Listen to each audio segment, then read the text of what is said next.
Então, tendo passado o feriado, essa semana, né, diferente de palestras que vocês tiveram, né, é sempre bom ouvir de pessoas diferentes um pouco sobre a experiência na nossa área, porque a gente vê quão ampla é a nossa área de biomedicina, né, e quantos caminhos diferentes a gente pode seguir nessa nossa trilha biomédica, né, que vai desde da genética até a estética, a acupuntura, questões ambientais, enfim. Então, mais de 30 caminhos que a gente pode trilhar dentro da biomedicina, isso só na base, né? Porque além disso, a gente vai desvia um pouquinho aqui, um pouquinho ali, né? Pode ir para engenharia biomédica, pode ir para outros caminhos e assim a gente vai, né, se aprimorando.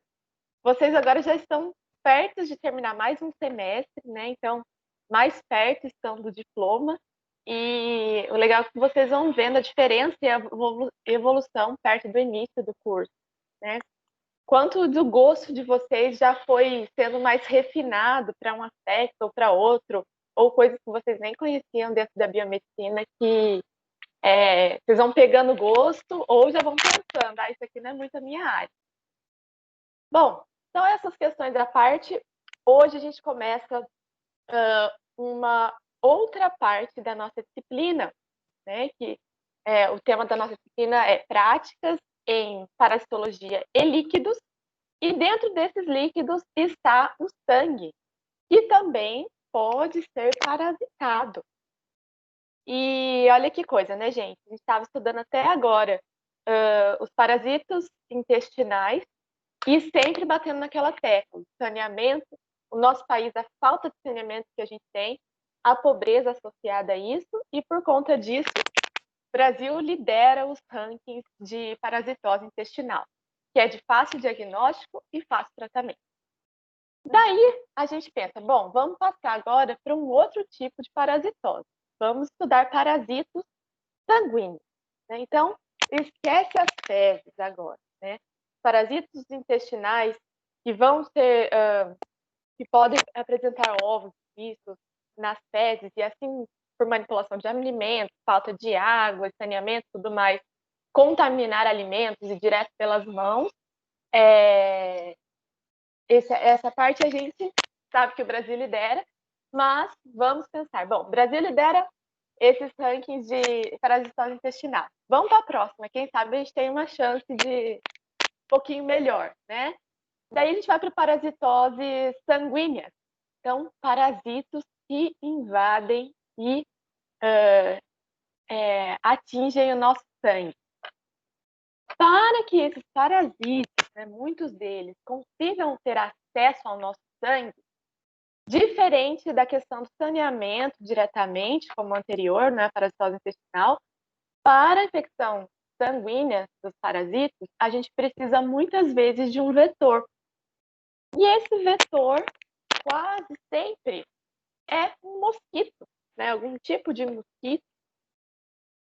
E daí a gente pensa no nosso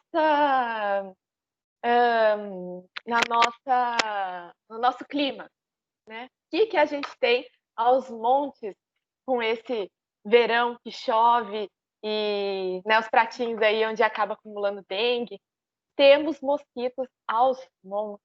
Então, mais uma vez, nosso país entra nesses rankings de infecção parasitária. Então, a gente tem, né, muitos índices de infecção de parasitas intestinais e, mais uma vez, as parasitoses sanguíneas.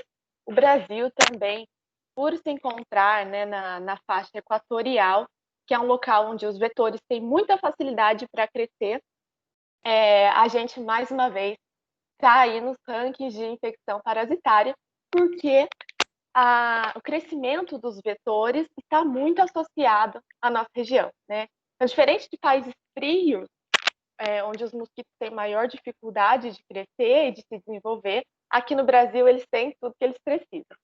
E os parasitas não perdem tempo, eles invadem esses vetores, né, fazem deles seus hospedeiros definitivos e também tem dentro de nós parte do ciclo de vida deles se desenvolve, né? Então, assim como as parasitoses intestinais, as parasitoses sanguíneas temos aos montes aqui no Brasil. Então, os principais parasitos que nós temos no sangue são o Plasmodium, que nós vamos estudar, que é o causador da malária. Existem diferentes tipos de Plasmodium, né? Diferentes espécies de Plasmodium. Algumas são mais graves, podem causar doenças mais graves, como a gente vai ver. Outras mais brandas. Graças a Deus, no Brasil, predomina o Plasmodium, que causa um quadro clínico mais brando, graças a Deus, por enquanto. Temos também o Trypanosoma, né, que causa a doença de Chagas, e temos também a Leishmania, que causa a leishmaniose. Esses parasitas, assim como as microfilárias, se alojam, se instalam no sangue para que pelo menos parte de seu ciclo de vida ali aconteça. Então, gente, sobre, né, o Plasmodium, hoje nós vamos focar nossa aula na malária. Que embora aqui no Brasil, aqui no Sudeste, na verdade, a gente não escute falar muito de malária, é uma doença que vem crescendo aqui no Brasil, infelizmente, né? Então, como a gente vai ver ao longo da aula, a OMS tem um olho bem grande em cima da questão da malária, porque vocês vão ver como os índices são altíssimos. Então, a OMS tem, inclusive, um plano de até 2030 acabar com a malária 90%, erradicar 90% da malária em 10 anos, o que eu acho muito difícil, mas vamos ser um pouco otimistas e ver até onde a gente consegue, né, ir acabando com essa questão desse parasito sanguíneo. Então, deixa eu até voltar aqui a imagem, deixa eu ver se eu acho uma imagem para a gente ver. Acho que aqui nesse primeiro dá para a gente ver. Deixa eu ver aqui, peraí. Aqui. Aqui a gente tem uma hemácia, né? E essa imagem acho que a gente já viu em algum momento, seja em aula de hematologia ou até mesmo em alguma dessas parasitoses que a gente vem tendo ao longo do semestre. A gente tem aqui hemácias bonitinhas vistas em microscopia eletrônica, né? As vermelhinhas, coradas. E a gente tem essa hemácia aqui rompida. E dentro dela a gente vê essas bolinhas verdes que parecem pólen. Então, essas bolinhas verdes o parasito causador da malária, né? Então, são protozoários Plasmodium. Né? A espécie a gente não consegue saber só olhando aqui, mas pode ser o Plasmodium vivax, Plasmodium falciparum, Plasmodium malariae, como nós vamos ver daqui a pouco. Então, gente, para que ele desenvolva parte do seu ciclo de vida, ele precisa digerir hemoglobina. Por isso, ele se instala no sangue. Né? Por isso, ele invade as hemácias, porque é dentro das hemácias que temos hemoglobina. E é essa hemoglobina que ele usa para, entre aspas, se alimentar. Né? Então, por isso que ele é um parasito sanguíneo. As nossas hemácias têm cerca de 7 micrômetros. E cada um desses parasitos tem cerca de 1 a 2 micrômetros. Importante.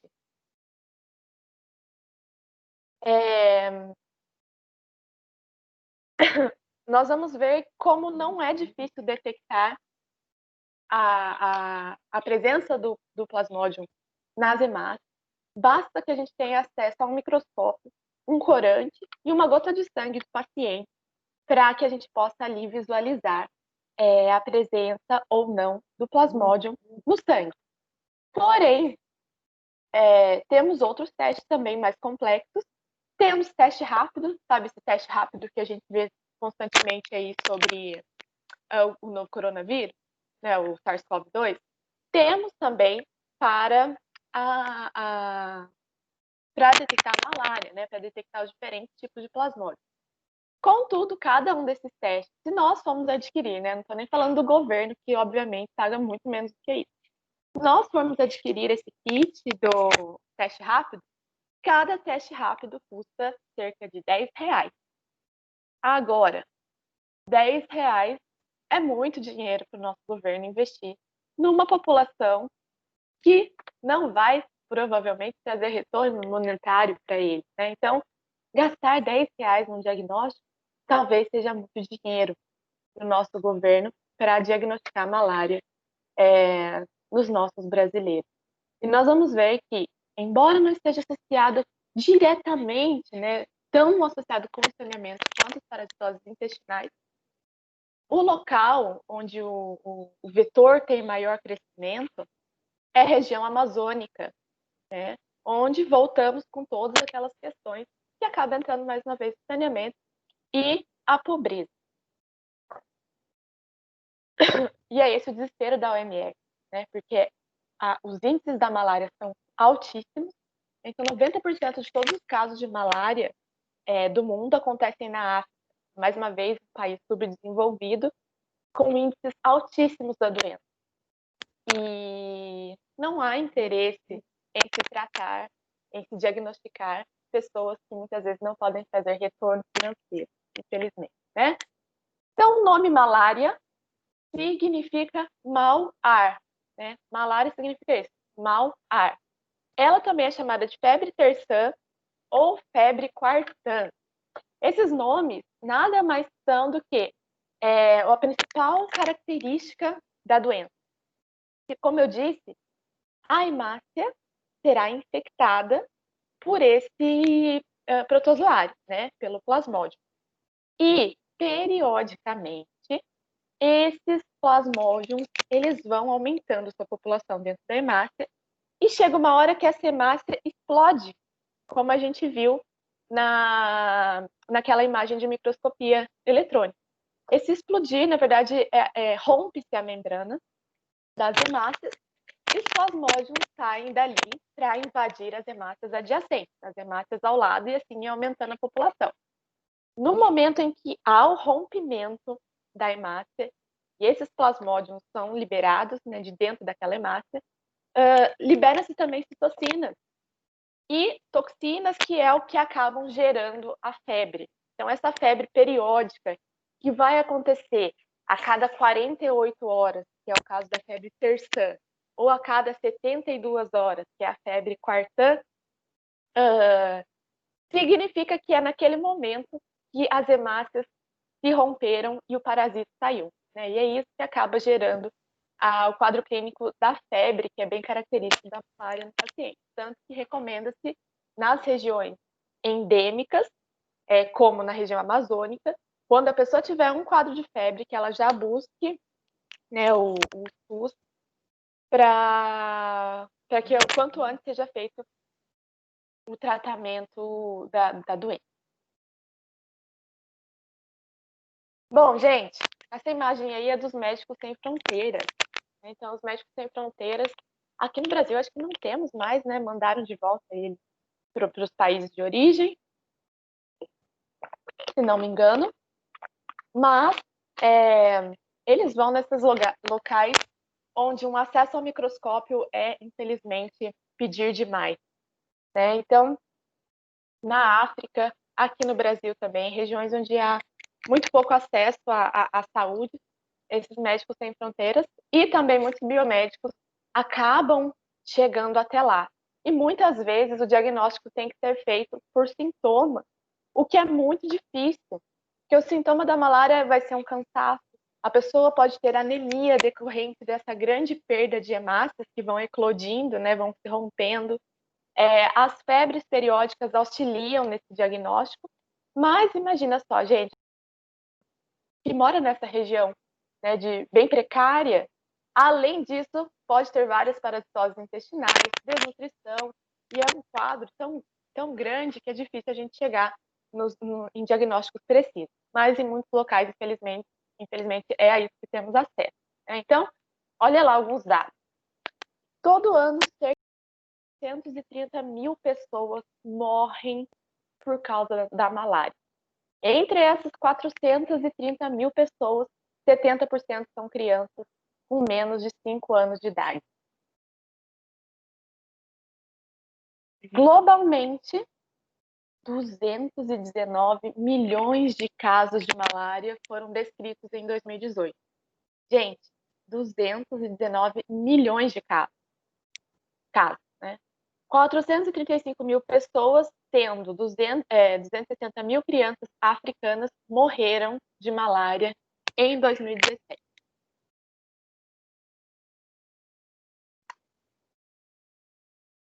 Daí, trouxe para a gente comparar com a doença do momento, né? A Covid-19. Olha só quantos casos nós tivemos até dia 16, né? Antes de ontem, se não me engano, foi quando eu peguei esses dados aqui. Até antes de ontem, tínhamos 38.900 milhões de casos da Covid-19. Covid-19 é a nível global, gente, né? Então, a gente está vivendo uma pandemia que pega o globo inteiro. A malária, a gente fala principalmente da região equatorial. Então, é uma doença endêmica. A gente não tem casos de malária mais para o norte ou mais para o sul, né, nos hemisférios do globo, principalmente porque os vetores não se desenvolvem bem lá. Né? Então, globalmente, a Covid-19, que a gente tanto fala, 38 milhões e 900 casos. Olha só a malária, 219 milhões. Né? É quase 10 vezes mais a quantidade de casos de Covid que a gente está tendo por ano. Né? Mas, como eu disse, a população afetada talvez não seja de tanto interesse quanto a população afetada pela Covid-19, não é mesmo? Então, notem como realmente é uma situação com a qual a OMS deve realmente se preocupar e muito. Deixa eu ver aqui no nosso grupo, tem alguém falando alguma coisa. Deixa eu ver. Bom dia, Tatá. Obrigada, Regina. Será que a Feli conseguiu entrar? Bom dia, eu consegui entrar sim, mas por esse link que você mandou. Beleza, bom dia. Gente, essa aula nossa tá no encontro 8, tá? Então, o PDF com as imagens, com os links, né? Tem link de vídeo, tem uns links de uns manuais que eu deixei para vocês. Tá tudo no encontro 8. Então, se vocês quiserem acompanhar pelo PDF, tá no nosso encontro 8, a malária. Então, gente, infelizmente, né, como eu disse, temos quase 10 vezes mais a quantidade de casos de malária do que de Covid-19 por ano no mundo. Mas vai atingir o nosso país, vai atingir a Ásia, vai atingir a África, que infelizmente para a saúde o dinheiro acaba indo parar literalmente nas nádegas do nosso sistema público, né? Nas nádegas dos nossos governantes, que é uma grande vergonha. Então, nós da área da saúde, vocês, futuros biomédicos, vamos contribuir para que essas doenças parasitárias possam, quem sabe, um dia ser lidadas com maior cautela e maior cuidado e atenção à nossa população. Porque a pessoa parasitada não tem condição de trabalhar, né? Ela vai estar enfraquecida, vai ter febre, vai ter outras consequências. Inclusive, como a gente vai ver, a cloroquina, que é um antimalárico, se não for dosada adequadamente, pode causar efeitos colaterais que não são tão bons também para o paciente. Né? Então, tudo isso deve ser orientado para que o nosso paciente possa ser tratado e possa ser curado da melhor maneira. Bom, nessas regiões aqui, como a gente está vendo,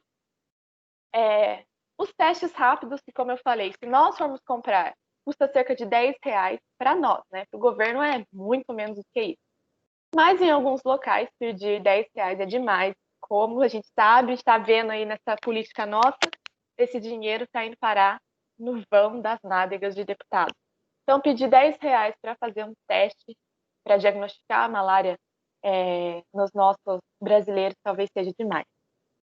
Testes rápidos, então, por esses fatores de corrupção, podem não estar disponíveis. Microscópios, às vezes, também é pedir demais. Em alguns locais, né, também como regiões ribeirinhas e indígenas, nem se tem acesso a uma tomada.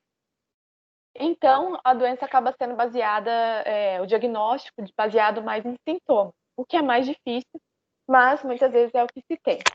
Então, gente, um dos métodos preventivos que acaba tendo uma certa eficiência é o desenvolvimento dessas redes em volta das camas. Isso aqui é um hospital na África, né, dos Médicos Sem Fronteiras.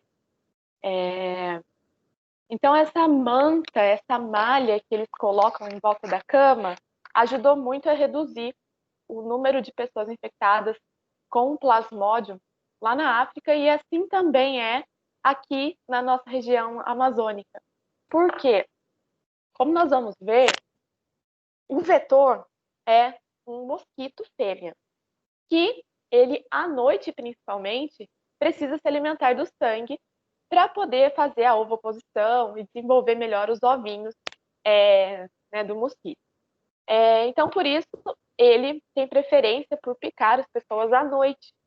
E as pessoas dormindo nessas regiões com essa tela, né, essa rede em volta das camas, é um método preventivo que é de grande auxílio, tanto na malária quanto em outras doenças que dependem de vetores, como mosquitos, né? Então, o mosquito anófeles, que a gente vai ver, que é o vetor do plasmódio, graças a essas telas em volta da cama, que é o que muitas vezes se tem, né, apenas isso, vem auxiliando na diminuição das pessoas infectadas.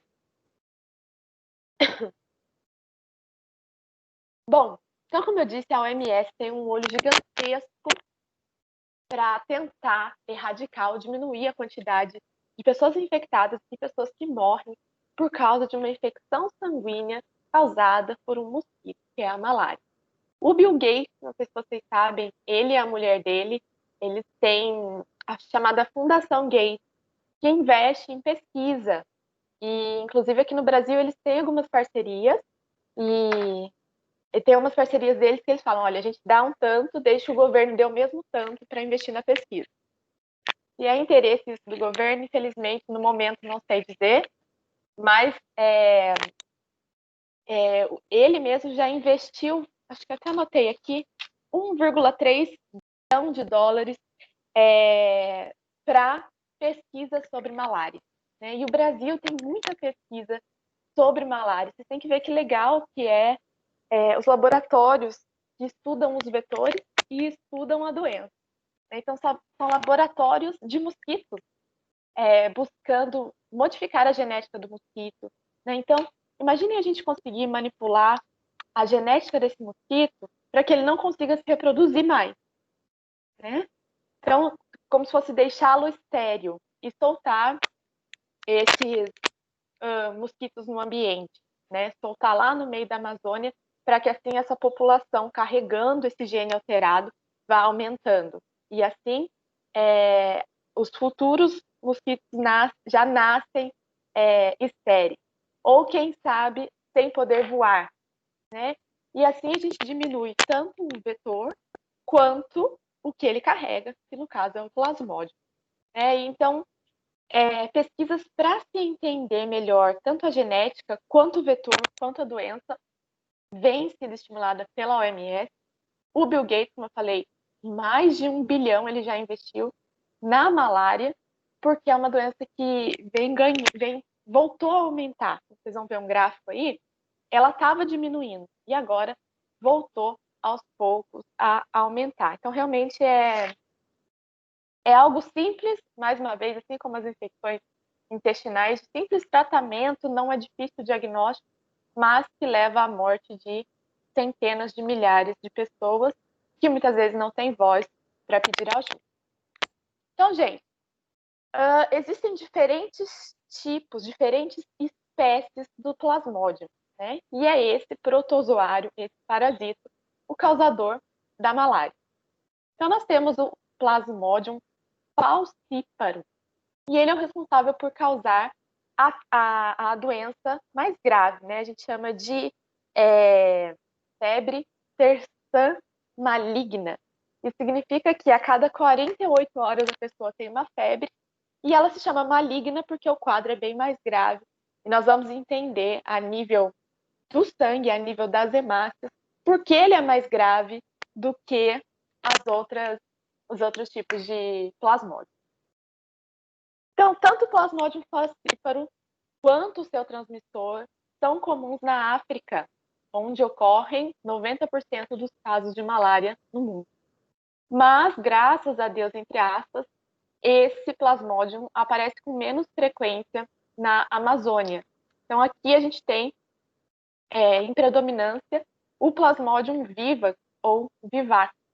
Esse Plasmodium causa a febre terçã também, ou seja, a cada 48 horas as hemácias se rompem, contendo parasito, e esse parasito sai, mas o quadro clínico é menos grave e também vamos entender.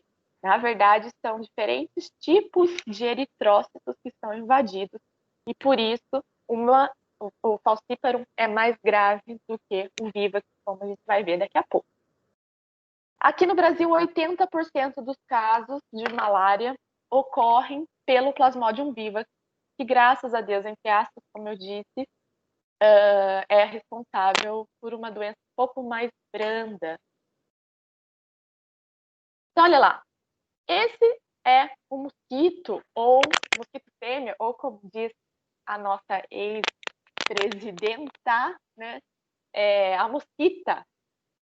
Então, esse é o Anopheles, e ele diretamente, né, ao picar as pessoas para se alimentar do sangue, porque precisa disso para a ovoposição, ele acaba liberando diretamente na corrente sanguínea daquele hospedeiro o plasmódio, né?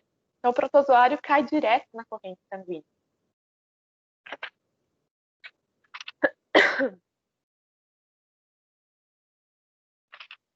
Bom, não se sabe exatamente o motivo, mas alguns estudos mostram que os homens são mais picados e têm mais malária do que mulheres. Tem um estudo que diz que os homens são, comparando uma população de homens e mulheres, né, 85% das pessoas infectadas são homens. Né? Agora, o motivo disso, será que é algum feromônio? Será que é o lugar em que os homens trabalham? Né? Ou as mulheres ficam mais em casa? O motivo disso ainda não se sabe. Né? E, como eu disse, está aqui o projeto-alvo da OMS de redução da malária. Então, eles têm esse projeto de 2016 a 2030, mas, obviamente, com esse coronavírus, tudo se modificou um pouco, né? Então, esse alvo de buscar acabar com a malária, diminuir a malária no mundo, diminuir a mortalidade causada pela malária em 2030, vai ser prorrogado, né? Porque os olhos agora estão voltados para o coronavírus, né? Então, outras doenças, mesmo que afetando muito mais gente, acabam ficando um pouco de lado. Ainda mais países como o nosso, que nunca deu atenção devida a isso. Mas está aqui os principais objetivos da OMS. Né? Então, reduzir a mortalidade global da malária em 2030 até 90% comparado com 2015. Reduzir os casos globais de malária até 90%. Eliminar a malária em até 35 países e restabelecer os métodos preventivos de malária. Então, é isso que eles propõem até 2030 em relação à malária. Então, pretende-se gastar mais em pesquisas, como faz o Bill Gates, né? E como eu estava falando, os laboratórios que estudam essas doenças causadas por vetores como mosquitos, a gente tem como se fossem aquários onde se mantém esses mosquitos. Então, nós temos os mosquitos machos, que não se alimentam do sangue. Então, dentro desses aquários, a gente tem que fornecer algodão com seiva. E temos também onde ficam as, entre aspas, né, gente, mosquitas.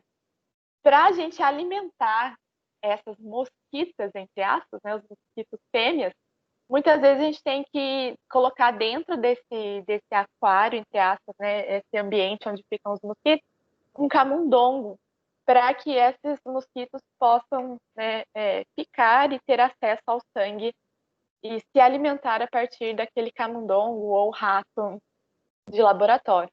Então, a gente faz pesquisas com animais, com camundongos, e muitas vezes esses camundongos servem para que o sangue deles sirva de alimento para os mosquitos, no caso de laboratórios de doenças tropicais.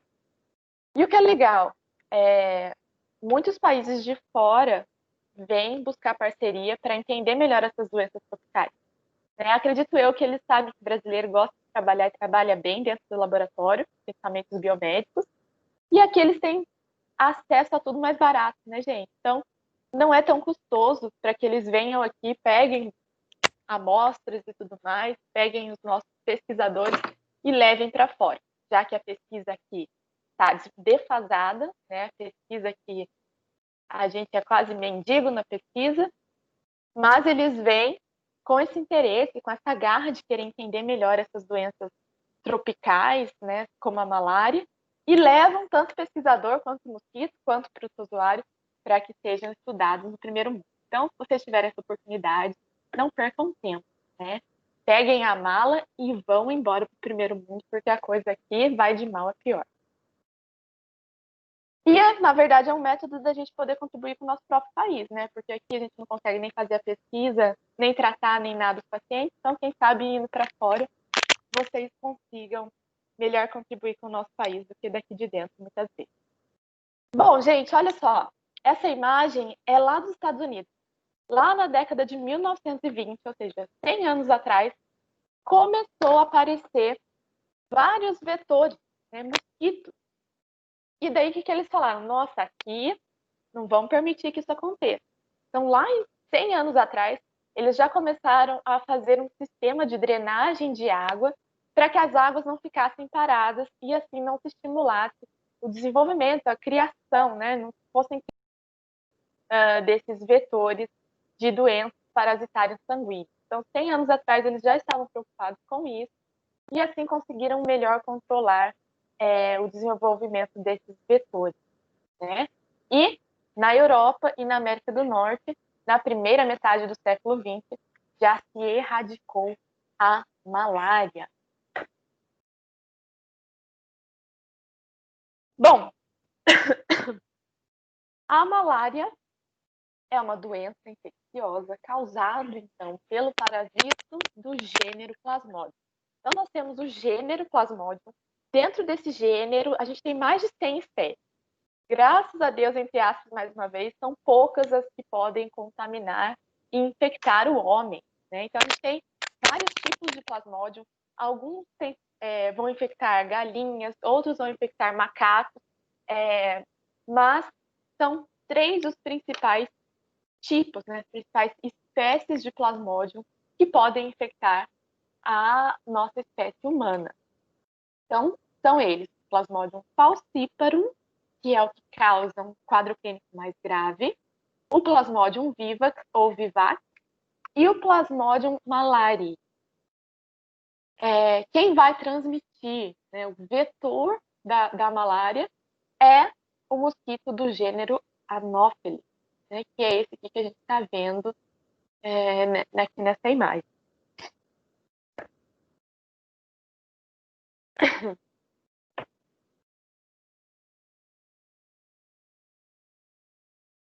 Bom, então, gente, como a gente acabou de comentar, são mais de 100 espécies. Até o momento, 4 são as principais que infectam o homem. A gente vai ver que já tem alguns novos aí que vem infectando também a nossa espécie humana, mas quanto antes a gente conseguir entender melhor, né, e tratar desse mal, melhor a gente se previne para que outros plasmódios que no momento afetam outras espécies, vai que elas um dia acabam mudando algo genético delas e acabam infectando a nossa espécie também. Então, a gente tem que estar preparado para tudo isso, né? Vai que a gente tem uma pandemia ou né, uma epidemia regional, mas endêmica, de malária. Daí sim surge uma vacina de uma hora para outra, né? A gente vai ver que desde a década de 90 vem sendo buscada uma vacina para malária. Mas, mais uma vez, a população afetada não é de tanto interesse, principalmente por retorno monetário. E como eu falei, é importante que a gente esteja em dia e buscando entender a doença, porque olha só o que já está acontecendo. Então, esse parasito, né, que é o Plasmodium, que infecta macacos, foi encontrado já em 28 pessoas em amostras sanguíneas. Esse Plasmodium que a gente vê aqui, né, gente, a gente tem várias hemácias e a gente tem uma hemácia infectada. É importante. Quando a gente vai fazer a análise, a hemoscopia ou análise em microscópio, hemácia não tem núcleo. E se a gente vê, depois da coloração que a gente faz, pontinhos mais escuros dentro da hemácia, isso deve ser investigado, porque provavelmente dentro daquela hemácia temos algum parasita.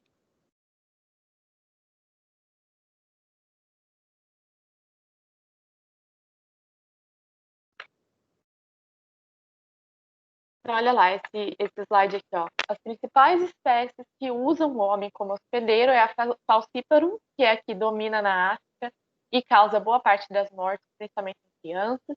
A Vivax malari e temos também o Plasmodium ovale, né? Além de vários outros tipos de Plasmodium que vão infectar até roedores e o Plasmodium gallinaceum, que, como o nome já diz, lá na Ásia, infecta galinhas.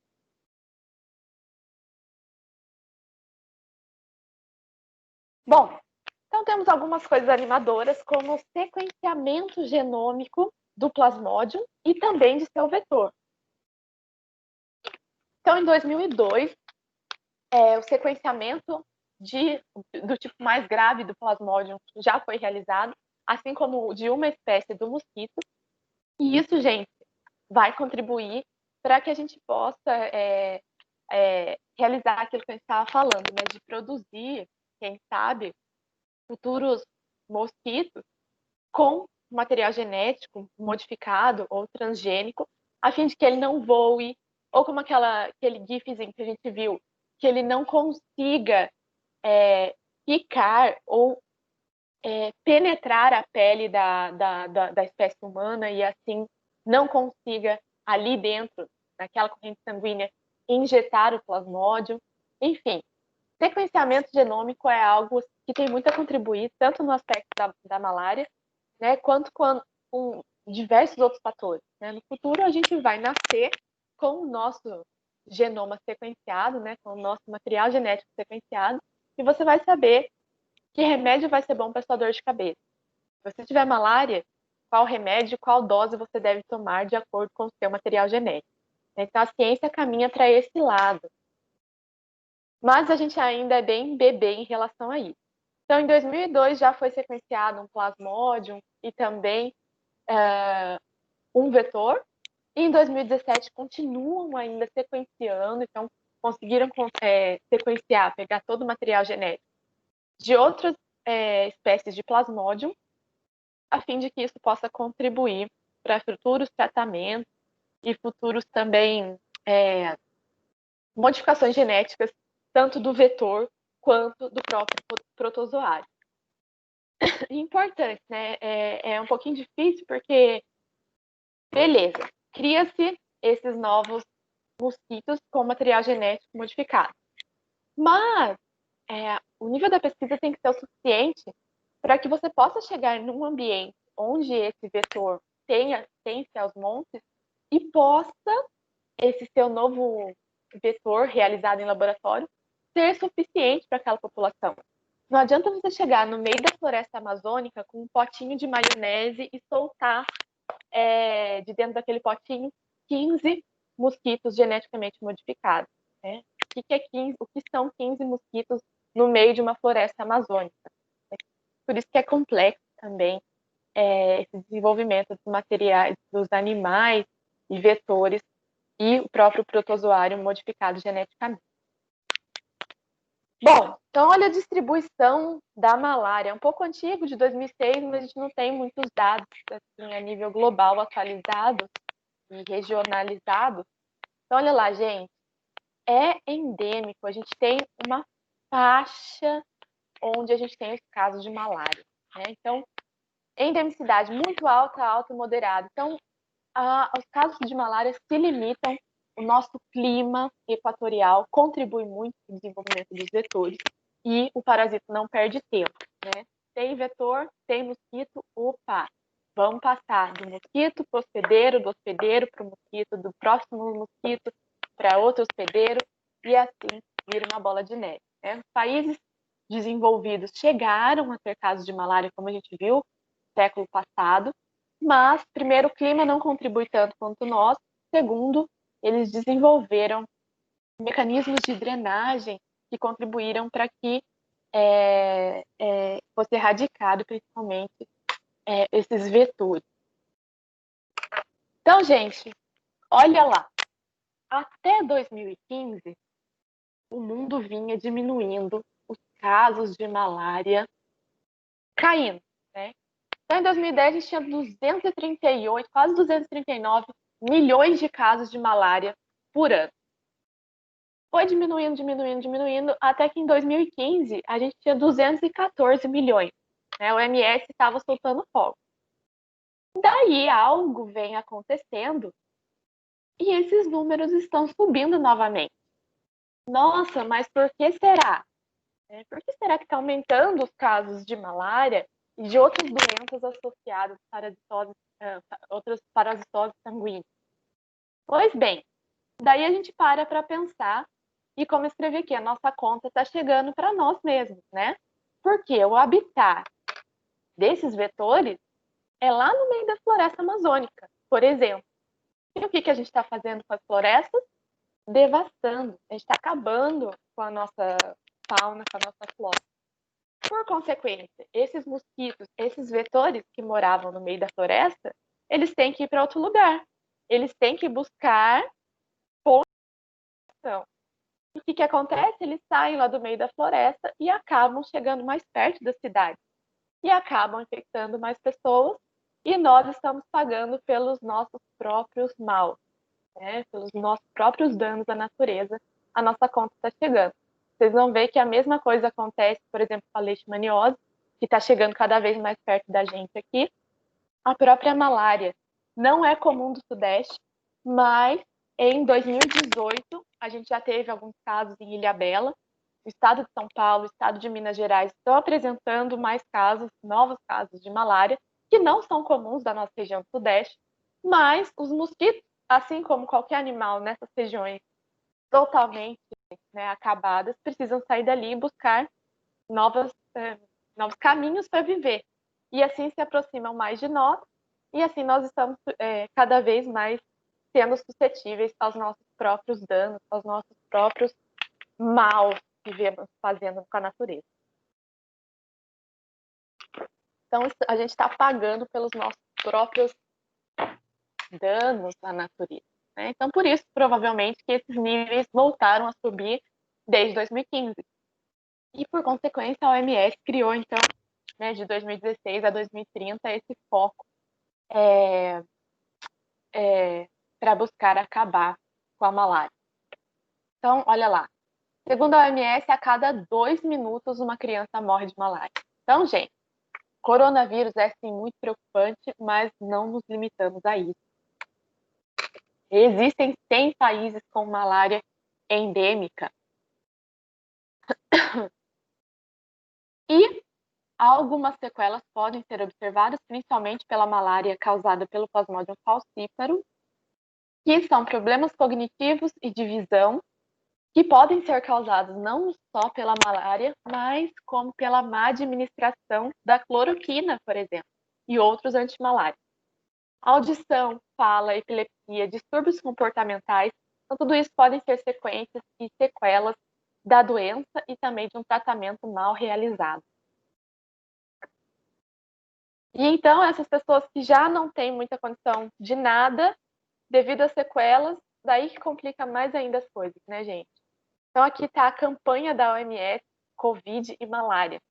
Eles criaram esse link, né, esse portal, falando, olha, a gente tem sim que estudar a Covid-19, mas, pelo amor de Jesus Cristo, a gente não pode deixar a malária de lado, né? Vamos fazer, então, clinical trials, né, esses ensaios clínicos com os antimaláricos, né? A cloroquina, que vem sendo bastante estudada para a Covid-19 também, né? Então, vamos fazer parceria e entender melhor não só a Covid-19, mas também a malária, porque o negócio está ficando feio.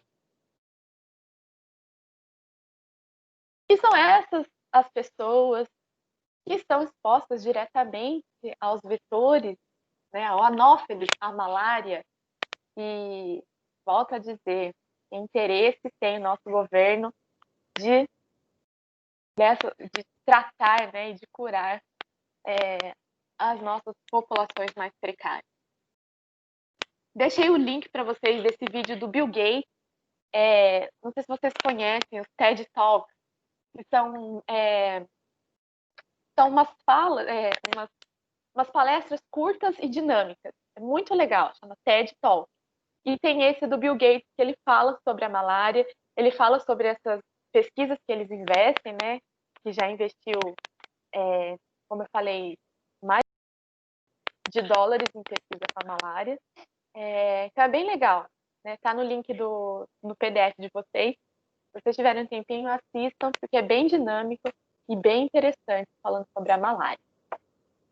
Pois bem, né? Então, embora a gente fique revoltado com toda essa situação que a gente vê, né, de algo tão simples que se torna tão grande devido à corrupção, vamos entender a doença mais a nosso nível biomédico.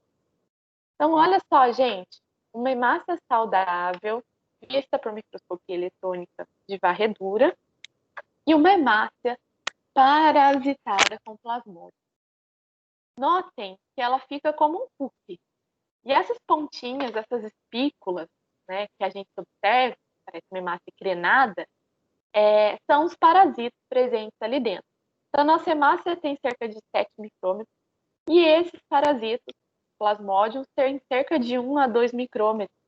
E eles vão aumentando sua população dentro da hemácia, a ponto dessas hemácias se romperem e liberarem esses parasitas para o ambiente, né, ali onde se encontra, e assim esses parasitas invadem as hemácias adjacentes, né, as hemácias ao redor. Então, notem, parece uma pele de frango, né? Esses vários pontinhos referem-se à presença desse plasmódium dentro da hemácia. É importante a gente entender isso, porque assim fica mais fácil a gente entender toda a doença, né? Até mesmo os quadros de febre que são decorrentes desse momento em que as hemácias se rompem e liberam os parasitas.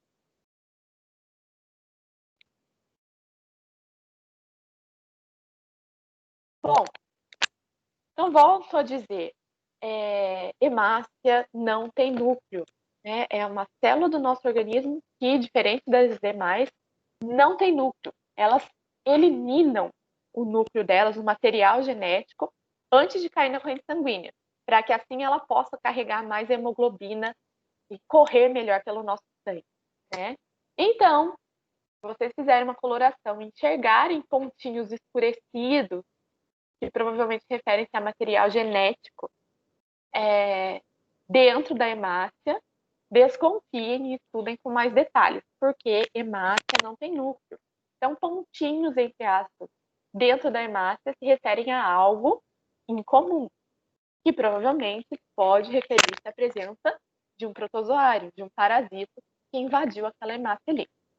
Então, gente, o Plasmodium falciparum, ele é mais agressivo e se multiplica com maior rapidez dentro das hemácias. Ele pode destruir até 1/4 das hemácias do paciente. Né? Vai se aumentando a população ao ponto de que ele pode acabar com 1/4 das hemácias, causando um grave quadro anêmico no paciente. Por isso, recomenda-se que, com a primeira febre, o paciente já procure ajuda médica para que seja tomado antimalárico e assim o quadro seja revertido o quanto antes. Agora, as hemácias parasitadas pelo Plasmodium falciparum, ela tem a estrutura delas modificada, né? Então, a superfície, como a gente viu da hemácia, deixa de ser, entre aspas, lisinha, né? Fica cheia daqueles gruminhos que referem-se ao parasito presente ali dentro. A hemácia, então, tendo essa estrutura alterada, ela pode levar à formação de coágulos. A gente vai ver no próximo slide por que isso pode acontecer. E a formação dos coágulos leva também ao risco de trombose e embolia. Então, além da febre, além da anemia, o paciente pode ter coágulos, uma trombose, embolia e vir a óbito. Olha lá, isso aqui é muito interessante a gente entender a doença, né, a nível microscópico e assim entender por que o paciente vai apresentar aquela febre, por que ele pode ter um trombo, por que ele pode ter um coágulo. Então, gente, olha só que interessante o que as pesquisas vêm mostrando. Então, a gente tem a hemácia cheia de parasito dentro dela. Isso aqui é um zoom, esse aqui onde eu estou mostrando esse panfletinha, é um zoom dado na superfície da hemácia. Então, notem, a hemácia que teoricamente tem a pelinha, entre aspas, a membrana lisinha, ela tem essas espículas que a gente observa, né, devido à presença do parasito dentro dela. Então, notem, a superfície dela está modificada. Bom, essas hemácias estão dentro dos vasos sanguíneos. Bom, uma vez que essas hemácias com a superfície alterada estão lá dentro do vaso, devido à presença dessas espículas, né, causadas pelo parasito, isso facilita com que essas hemácias se aderam à superfície do endotélio. O que significa isso? Essas hemácias vão grudar na parede do vaso sanguíneo. E uma vez grudada ali, primeiro, ela talvez, né, não sabe o motivo exato, mas provavelmente aquela hemácia grudada ali, em vez de ficar correndo como sangue para lá e para cá, essa hemácia travada, grudada no vaso sanguíneo, talvez facilite com que o parasito consiga se procriar, entre aspas, mais dentro do vaso. Porque ele vai estar ali paradinho, grudado no vaso, em vez de estar milhão correndo junto com o sangue. Né? Então, é isso que acontece. Os eritrócitos, os glóbulos vermelhos infectados pelo Plasmodium falciparum, eles acabam se aderindo na superfície do endotélio. E uma vez que várias hemácias infectadas vão se aderindo, isso auxilia na formação do coágulo e pode causar uma trombose e embolia como resposta a isso. Mas notem que interessante aqui esse vaso, que a gente vê que até uma bifurcação nele aqui embaixo. Cada pontinho preto desse aqui, é uma hemácia aderida à superfície do vaso sanguíneo, presente dentro dela o plasmódio, né? Então, se a gente pensar pelo lado do parasito, né, obviamente deve ser mais vantajoso para ele ficar quietinho para poder aumentar a sua população dentro daquela hemácia e assim eclodir e poder passar para as próximas, do que ter que ficar se reproduzindo no meio da correria que é o fluxo sanguíneo. A gente chama essas pequenas espículas que se formam em volta das hemácias de nobres, tá, gente?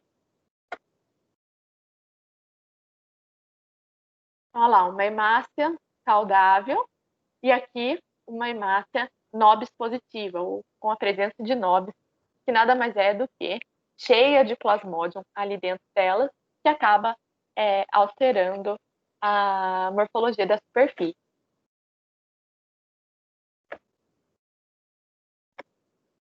Então, ainda no Plasmodium falciparum, né? Após a picada, aqueles parasitas que entram em contato com a corrente sanguínea, primeiro eles têm que migrar, eles têm uma parte de desenvolvimento hepático que leva cerca de uma semana, né? Então eles cumprem essa parte de desenvolvimento hepático e voltam para invadir as hemácias. E é nessa época que eles voltam e invadem as hemácias, começa a formação desses nobres que a gente viu e as febres periódicas.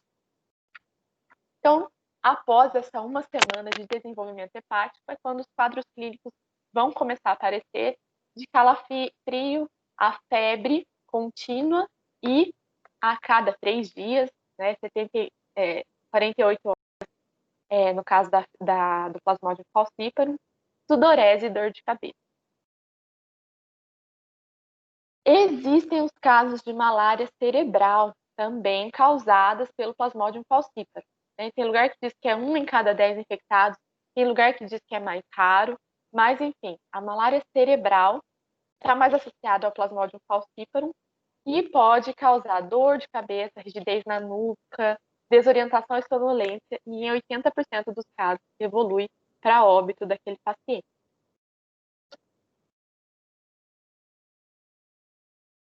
Bom, então, gente, olha só, a gente pode observar em lâmina a presença de diferentes estágios do plasmódio, principalmente o trofozoito. Então, notem, gente, como a gente observa certinho o parasita, né? Aqui tem 3, ó.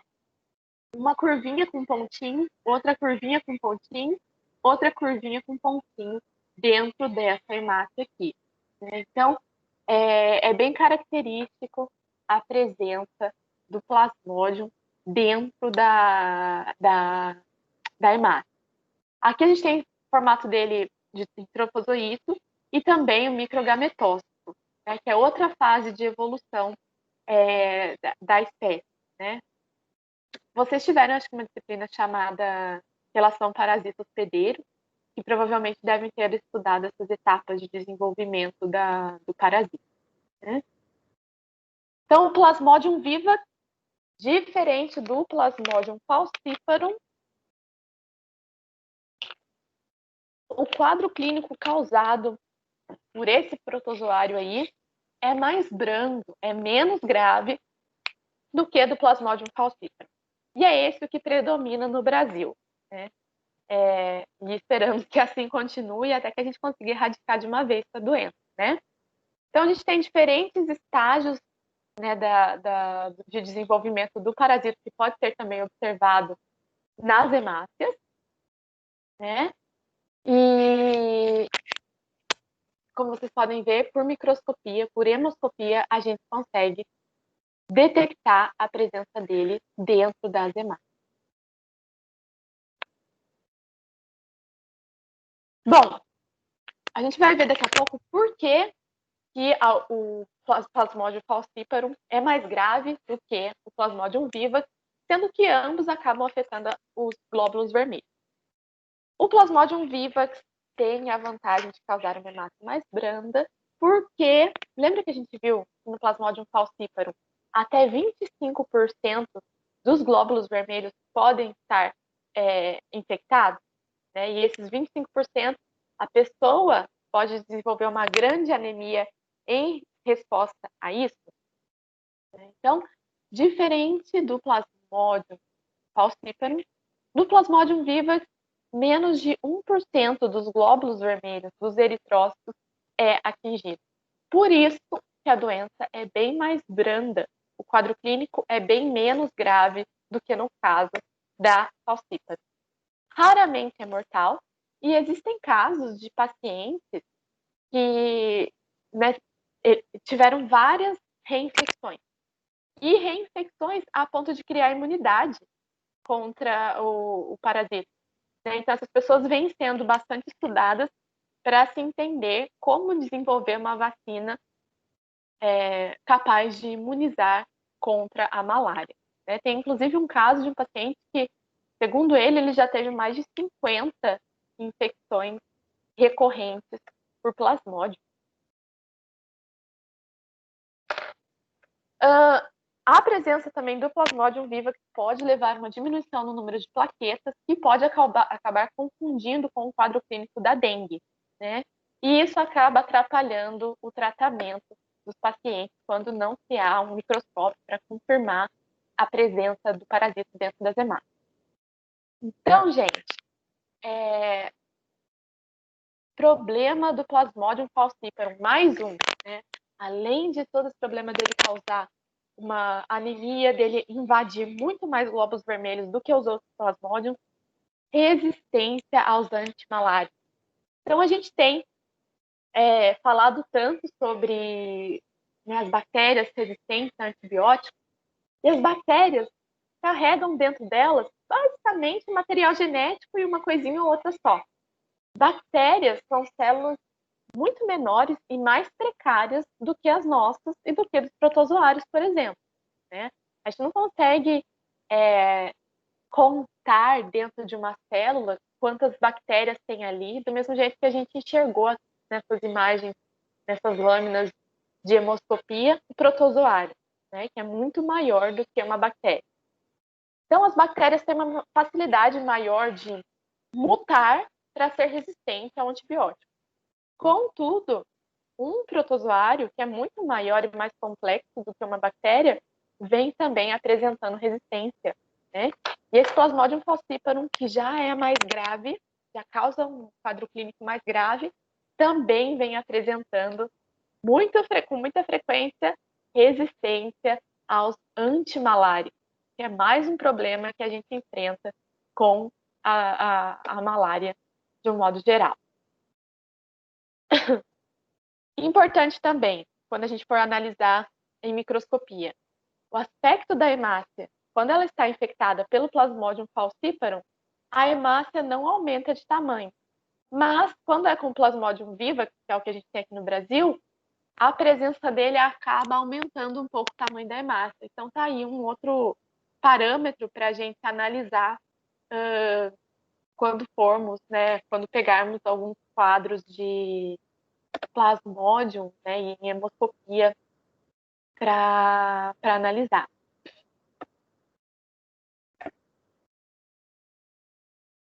Bom, então, como a gente está falando desde o início da aula, o Plasmodium vivax é o que é predominante no Brasil em relação ao falciparum, graças a Deus, entre aspas, né? Mas notem que na década de 80, esse vermelhinho aqui, essas barras vermelhas, referem-se ao Plasmodium falciparum e a amarela ao vivax. E notem que na década de 80, nós tínhamos mais falciparum do que vivax. E algo aqui aconteceu que os Plasmodium falciparum diminuíram sua população e o vivax aumentou a sua, né? Então, ainda assim, no começo dos anos 2000 e até 2015, a gente viu que esses índices estavam diminuindo, mas estão aumentando. Mas a gente tem que ter os olhos bem abertos, porque a qualquer momento a gente pode voltar a índices como esse da década de 80, de termos mais Plasmodium falciparum, que são mais perigosos, que causam um quadro mais grave, do que Plasmodium vivax.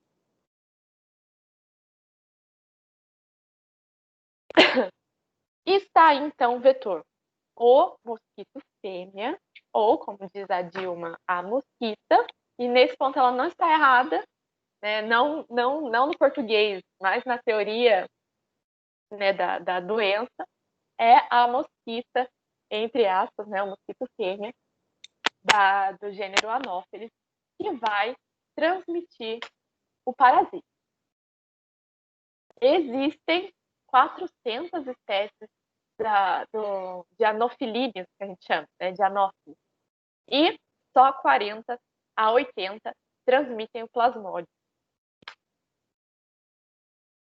Então, o chamado mosquito prego, né, ou o anófeles, ele é também chamado de muriçoca.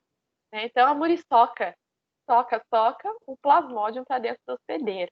Então, a muriçoca é o mosquito prego, que é o anófeles, vetor e transmissor do plasmódio causador da malária.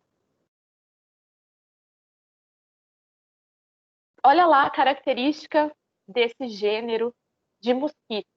Né? Então, diferente do Aedes aegypti, né, que é o vetor que carrega o vírus da dengue, que tem as perninhas timbradas em preto e branco, o anófeles, o que é timbrado, né, com manchas, é a asa dele. Tá? Então, diferente do Aedes aegypti, que tem as perninhas preto e branco, as manchas do anófeles estão nas asas dele. Importante também que cada tipo desses, né, vetores, eles têm uma posição de pouso diferente. O que significa? Quando ele para no seu braço para sugar do seu sangue, cada espécie, cada gênero né, daqui dos diferentes vetores, eles têm diferentes posições de pouso. Então, o vetor da malária, que é o Anopheles aqui, dessa imagem, é o gênero Anopheles, espécie Darling. Olha que bonitinho o nome, Darling. Olha a posição de pouso dele. É tipo Anitta, com a bunda para cima. Então, é essa a posição de pouso dele. E importante, gente, alguns concursos falam da espécie e acabam colocando uma imagem que não tem nada a ver com essa espécie né, do vetor. Fala do Anopheles e põe um Aedes aegypti. Então, tem questão de concurso que é anulada por colocar erradamente a imagem de um mosquito, só que na verdade refere-se a outra espécie, outro gênero totalmente diferente. Então, notem, olha, posição de pouso. Então, é o modo com que ele para, no caso, sobre sua pele, para que ele possa penetrar o biquinho dele, né, que a gente chama, para que ele possa penetrar a probóscide, olha aqui, né, que é como se fosse o biquinho que ele utiliza para sugar do sangue. Cada gênero, né, aqui em diferentes espécies, tem diferentes posições de pouso para que consiga penetrar o seu biquinho, entre aspas, e assim poder sugar do sangue e, ao mesmo tempo, acabar liberando para dentro de você aquele parasita. Então, a posição de pouso do Anopheles, né, é aqui, ó, bumbum para cima, né? Então, é essa a posição dele, diferente do Aedes aegypti e diferente também do que causa filariose. Bom, você lembra das nossas primeiras aulas que a gente falava das estratégias dos parasitas? Então, gente, também no caso da malária, ainda é pouco entendido, mas os parasitas acabam manipulando seus hospedeiros para que tanto nós quanto os vetores possam melhor trabalhar para eles. Né? Então, mosquito infectado pelo Plasmodium tem menor capacidade de sugar o sangue quando ele pica uma pessoa. E assim ele precisa ficar mais tempo ali tentando sugar aquele sangue, e assim mais parasita vai caindo naquela corrente sanguínea. Né? Então, essa é uma estratégia. Outra estratégia, o mosquito está ali tentando sugar aquele sangue, mas devido à presença do parasito, ele tem maior dificuldade. O que ele faz? Sai daquele braço daquela pessoa, vai para outra, tentar pegar mais sangue. E assim, o parasito passa para essa outra pessoa também. E assim, está aí uma bela estratégia do parasito em manter essa espécie viva. Assim, aumenta o número de tentativas para obter o sangue suficiente para a ovoposição da mosquita, né, segundo a Dilma. Além disso, acredita-se que a pessoa parasitada, com parasitos sanguíneos, ela exale algum aroma, algum feromônio, não se sabe o que exatamente, e pessoas com parasitos sanguíneos são mais picadas do que outras pessoas.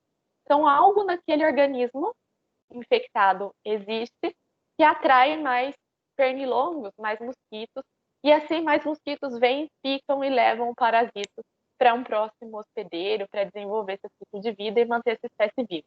Então, isso são estratégias do parasito para manter essa espécie viva. E assim acabam, entre aspas, manipulando tanto nós quanto as pessoas. Então, gente, como eu disse, eu acho que o ciclo de vida vocês provavelmente já tiveram na relação parasita-hospedeiro, mas eu deixei um vídeo bem legal falando sobre o ciclo de vida dos parasitas. É bem bacana esse vídeo, né? Se vocês puderem parar uns minutinhos para assistir, é bem legal, fala sobre todo o ciclo de vida do Plasmodium dentro do ser humano e dentro do seu outro hospedeiro, que é o vetor, que é o Anopheles. Bom, olha só que legal. A gente consegue ver aqui certinho os oocistos, né? Que são cistos que carregam um parasito dentro do Anopheles. dentro do mosquito prego, dentro da muriçoca. Então, aqui nessa imagem aqui que eu estou mostrando com a seta, a gente tem como se fosse o sistema digestório, né? O sistema digestivo do mosquito, e em volta dele várias bolinhas azuis. Essas bolinhas azuis são os oocistos de Plasmodium dentro do sistema digestivo do parasita. E, gente, é legal os laboratórios que trabalham com esse tipo de pesquisa, vocês não imaginam quão fininho é esse sistema digestivo aqui, né? A gente chama de gut, midgut. Então, para conseguir fazer essas imagens, né, a gente tem que extrair o sistema digestivo do mosquito. É muito difícil, é tudo com pinça muito, muito precisa, com muito cuidado, para que a gente possa fazer imagens de microscópio fluorescente, de varredura, né, no sistema digestivo do mosquito. Então, várias pesquisas são feitas assim. Lá na Inglaterra, tem vários pesquisadores que buscam modificar o pH, modificar a estrutura do sistema digestivo do mosquito para que não haja, para que esses oocistos não consigam se desenvolver dentro do sistema digestivo do mosquito. Tem muita pesquisa, muita coisa sendo buscada a respeito desses parasitas que nos invadem a nível sanguíneo. Então, olha lá, gente, esses oocistos lá no midgut, no sistema digestivo do mosquito prego, do Anopheles, se rompem. Olha aqui, a gente consegue ver exatamente esse momento em que está sendo rompido e liberam o que a gente chama dos esporozoítos, né? E aqui em menor aumento, aqui em maior aumento, olha lá, igualzinho o espaguete que vocês comeram ontem no almoço de domingo. Esses esporozoítos é como se eles fossem, entre aspas, regurgitados, né? Eles voltam para ser liberados, voltam para o biquinho, entre aspas, do Anopheles, e são eles que caem na corrente sanguínea do hospedeiro humano. Bom, então, gente, né, acho que vocês estão fazendo, não sei se é todo mundo, hematologia, né, as práticas em hematologia também, mas se lembra que nós temos as hemácias em circulação, mas temos também hemácias jovens que nós chamamos de reticulócitos.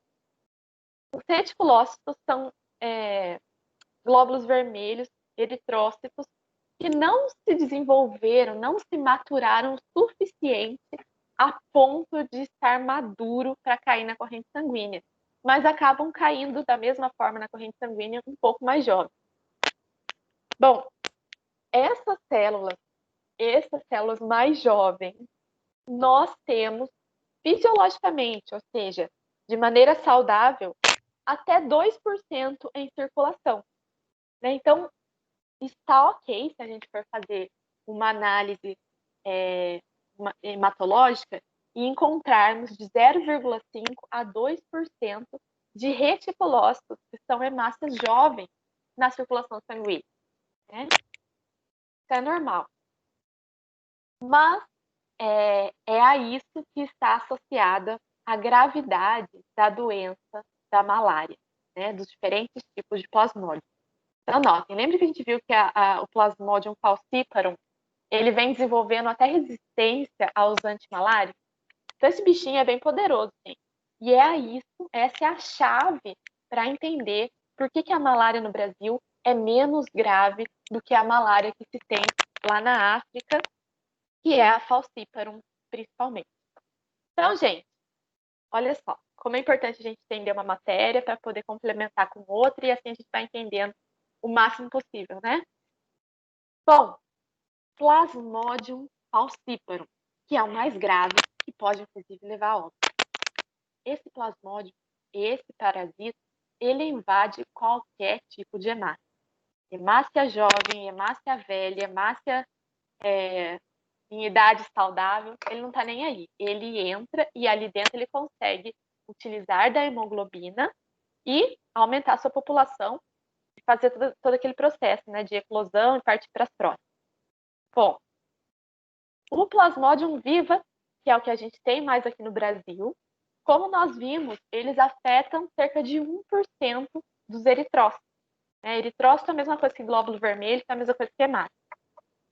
Por que ele invade só 1%? Porque o Plasmodium vivax invade reticulócito. Ele não entra em hemácia madura. Ele vai entrar nessas hemácias que têm em circulação em bem pequena quantidade, que são os reticulócitos. Graças a Deus. Então, é por isso que é mais difícil, que é menos grave o quadro clínico, porque é bem específico e temos poucas dessas células em circulação em pessoas saudáveis. Mas, se formos pensar por outro lado, uma pessoa anêmica, se a medula óssea anêmica está precisando de mais glóbulos vermelhos, a medula acaba liberando mais glóbulos vermelhos e acaba liberando mais reticulócitos da circulação. Então, essa pessoa pode ter, uma pessoa já que tenha anemia, ela pode ter mais reticulócitos na circulação, o que aumenta as células que podem ser invadidas pelo Plasmodium vivax. Então, se a gente pensar naquela população que é a mais afetada por essa região, pela região, as populações mais precárias, quase todas apresentam algum tipo de anemia, principalmente carencial. E provavelmente tem mais reticulócitos em circulação, o que aumenta a chance da Plasmodium vivax aumentar sua população dentro daquele paciente. Mas está aí a chave pela qual o Plasmodium falciparum é mais grave. Ele invade tanto hemácia jovem quanto hemácia madura. Já o Plasmodium vivax só pega novinha, só vai nos reticulócitos e, muito provavelmente por isso, o quadro clínico da doença é menos grave do que a Plasmodium falciparum. Bom, nós como biomédicos, então, podemos fazer o diagnóstico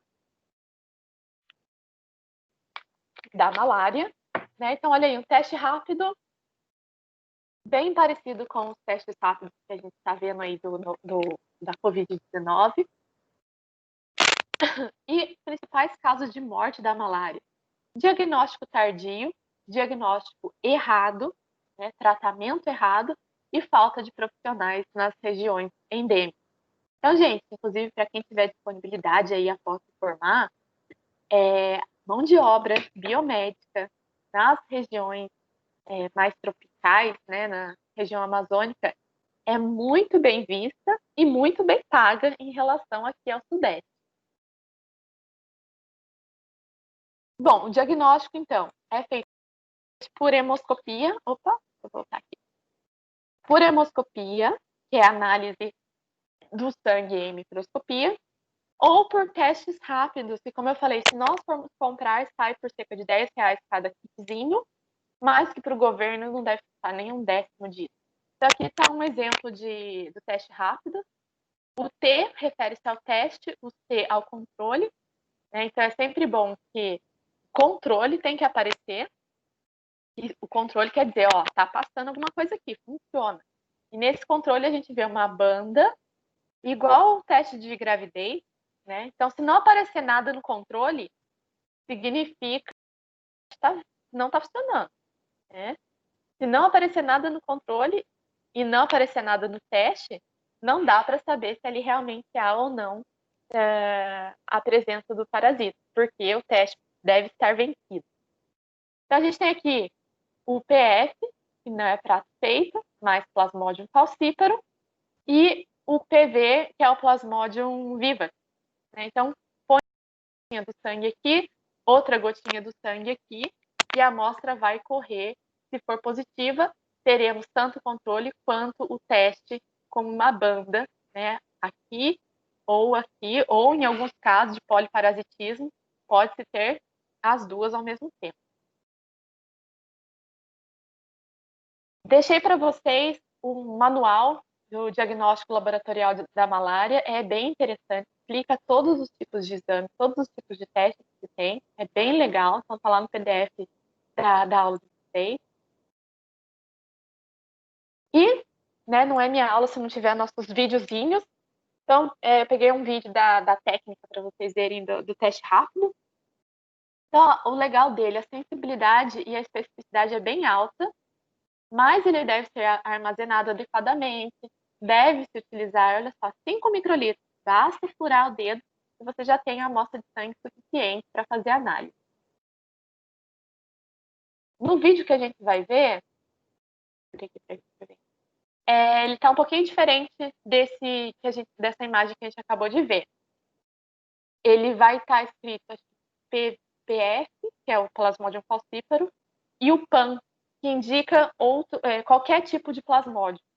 Né? Então, ele não se limita só ao Plasmodium falciparum e ao vivas.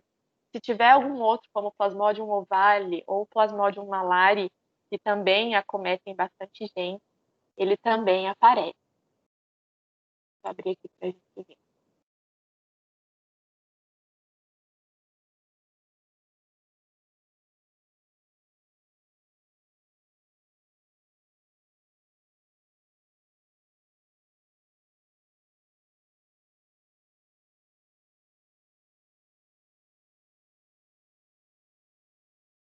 Então, aí o material, né, necessário.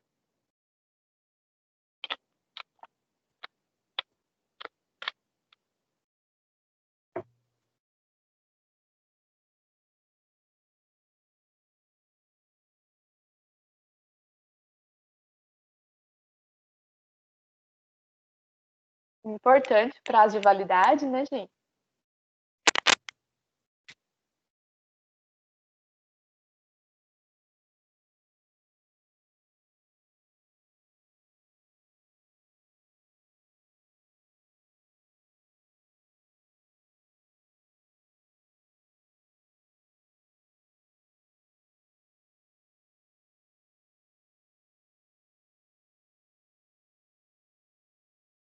Identificar o paciente.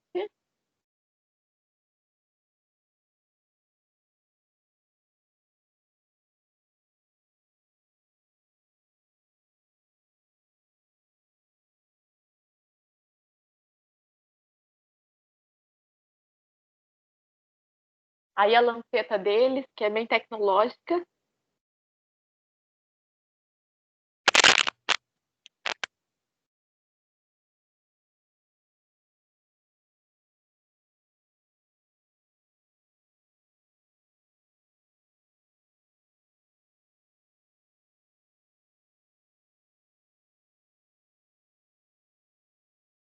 Então, a gente precisa, já que o parasita está no sangue, temos que ter acesso a uma gota de sangue do paciente.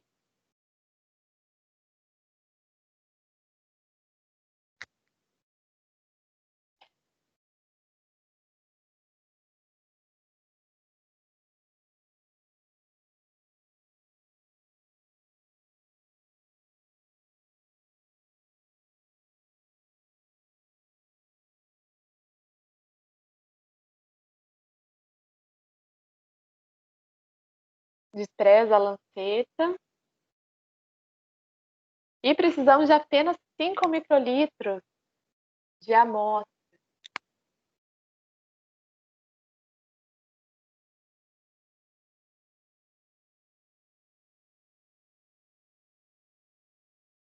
E no kit geralmente vem essa uma pipetinha, né, um capilarzinho para a gente pegar a amostra sanguínea. Essa amostra vai aqui nessa facinho do teste rápido.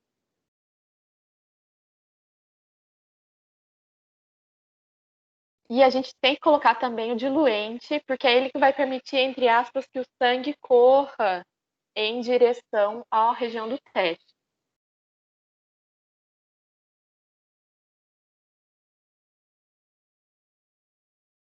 O tempo tem que ser contado adequadamente. Se o tempo não for contado, passar muito do tempo, as bandas podem sumir. Né? Então, olha lá, é nisso que consiste o teste. Colocou o sangue, em seguida o diluente, né, que aí no vídeo eles chamam de tampão.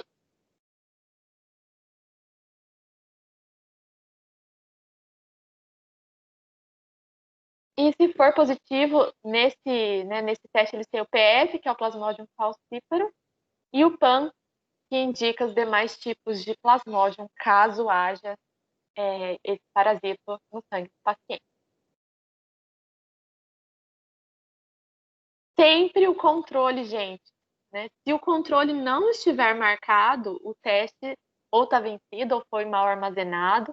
Enfim, se não tiver a banda do controle, descarte, vá fazer uma hemoscopia, porque aquele teste está estragado. Então, de 15 a 30 minutos depois, olha só, a gente observa o sangue, corre pela amostra, e a gente tem aqui tanto o controle quanto o paciente aqui com um Plasmodium falciparum.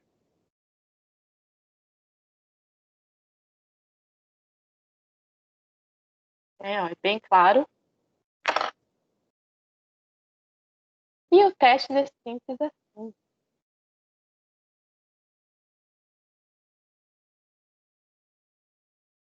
Tem mais um videozinho aqui que eu quero mostrar para vocês.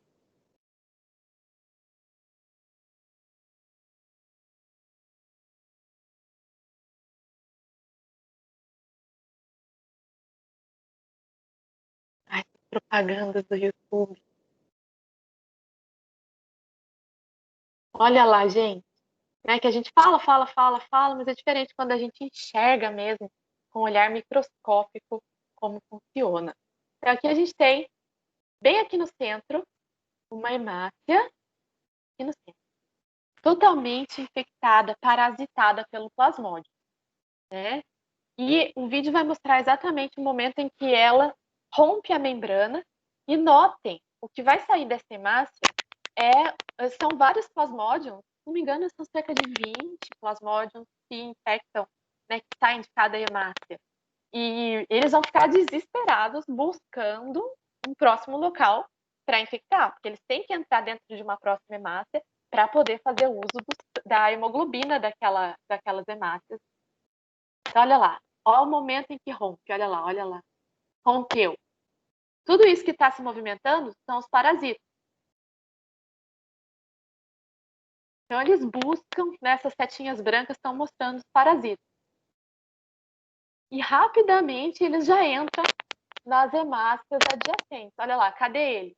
Né? Já entraram nas outras hemácias.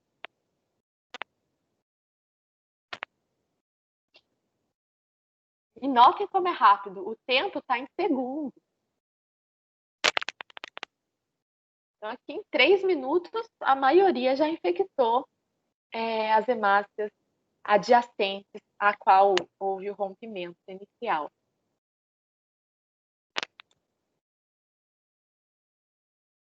E é exatamente no momento em que se rompe essa hemácia que o paciente, por consequência, vai ter o quadro de febre.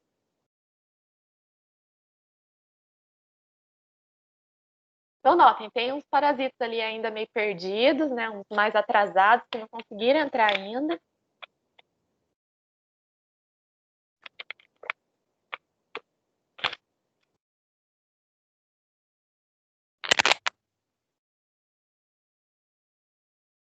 Sabe aqueles vídeos clássicos que a gente vê do espermatozoide tentando invadir o óvulo? É isso que acontece, entre aspas, mais ou menos, e os parasitas vão invadindo as hemácias.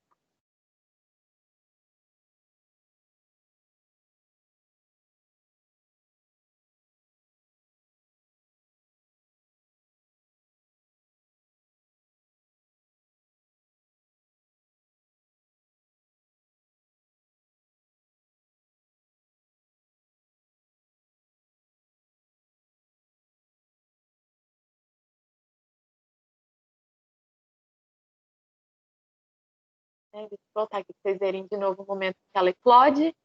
Olha lá, eclodiu a hemácia. Saíram os parasitas loucos buscando, né, lutando pela sobrevivência. E depois, né, seja de 48 ou 72 horas, dependendo do tipo de plasmódio, essas novas hemácias infectadas vão passar pelo mesmo rompimento e assim o parasito vai aumentando sua população naquela amostra sanguínea.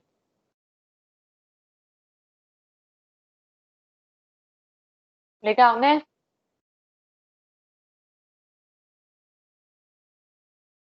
E olhem só que legal, mais um videozinho, o último.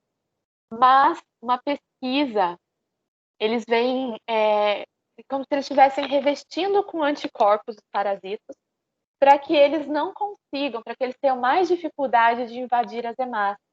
Então, aqui foi um experimento feito no laboratório, eles recobriram os plasmodium com anticorpos para que eles não consigam ou tenham maior dificuldade de invadir as próximas hemácias. Então, notem, olha lá, o glóbulo vermelho vai eclodir, os parasitas vão sair também no mesmo desespero.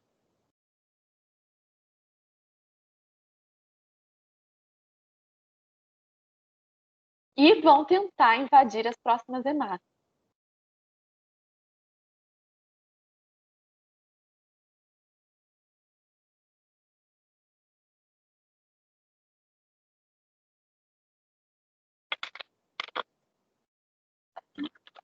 Então, devido a esse tratamento com os anticorpos, notem, gente, que o parasito, vou até voltar aqui, ó.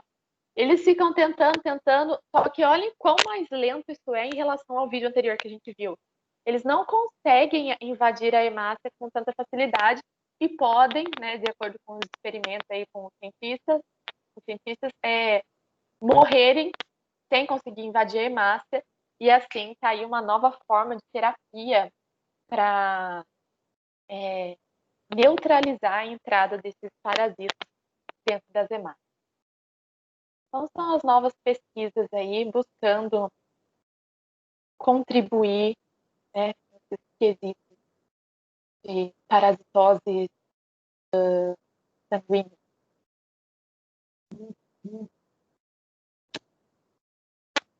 Muito bem. Então, gente, para o diagnóstico, então, tem-se esses testes rápidos, mas o padrão ouro que a gente diz aqui no Brasil do diagnóstico da malária é feito por hemoscopia. É feito analisando-se uma amostra de sangue em microscópio. De que jeito? Pela chamada gota espessa. E é isso que a gente vai ver agora. Então, temos os testes rápidos, mas gastar R$10 por teste rápido é muita coisa para nossa população.